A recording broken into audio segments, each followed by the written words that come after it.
Hello guys, today I'm on my way to check a Samsung washer. The complaint is that it's shaking and it's banging.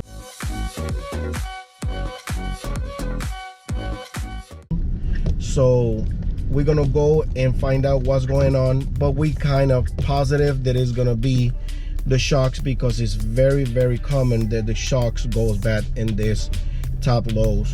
Samsung and also the Whirlpool models top loads will start giving up on the shocks.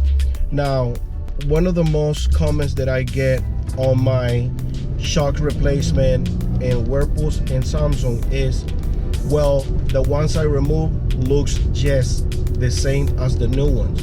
It doesn't matter if it looks good, that doesn't mean it's good. If you put some pressure on the spring gives up and it starts going soft and it starts going weak. That's the reason why it starts banging.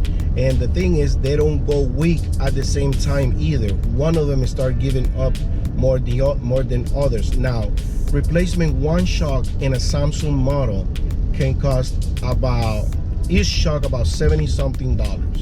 Okay, so I don't like to just replace one shock or just replace in the back.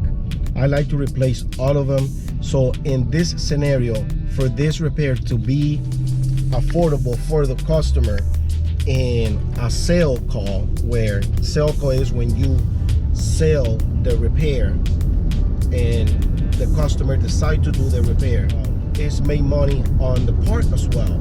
So I don't like to use aftermarket parts, but I tried this Samsung shocks and I haven't get any complaints about this aftermarket. You can get all 4 shocks in Amazon for about $55 or something like that. I'm gonna go ahead and put a link in the description of this video for those Samsung shocks. That way you guys can replace all of them, because I believe that's the right thing to do. That way you avoid having another service call in a short period of time and having a pissed off customer.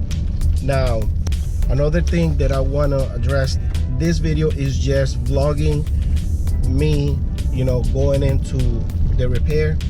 This is not the actual repair video. If you want to see the actual repair video for Samsung Off Balance, go ahead and click the link down below and take you to the actual repair video.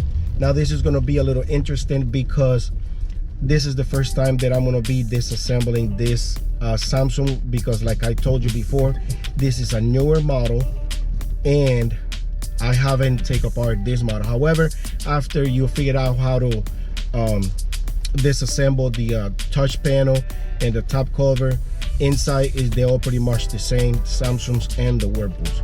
So go ahead and stay tuned, and I'm gonna keep you updated. In a little bit, I'm gonna go ahead and check it out, and when I come back, I'm gonna give you another update. And then, like I said, to watch the whole full video, go ahead and click the link down below. Okay, this is an update for the Samsung washer repair. It was the shocks.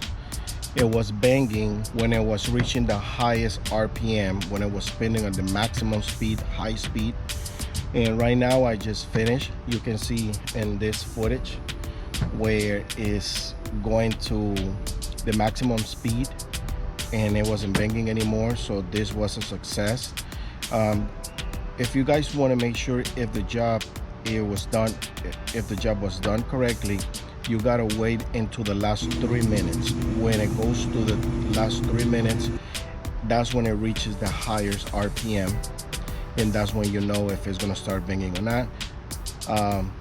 Now this one was banging when it was on the highest RPM. In my opinion, the first thing and the easiest thing to do is replace the shocks if your washer is banging. Now this is just the video, the service call video, but if you guys want to see the actual result and how to repair a Samsung washer off balance, go ahead and click the link down in the description of this video, and that will take you to the actual repair video.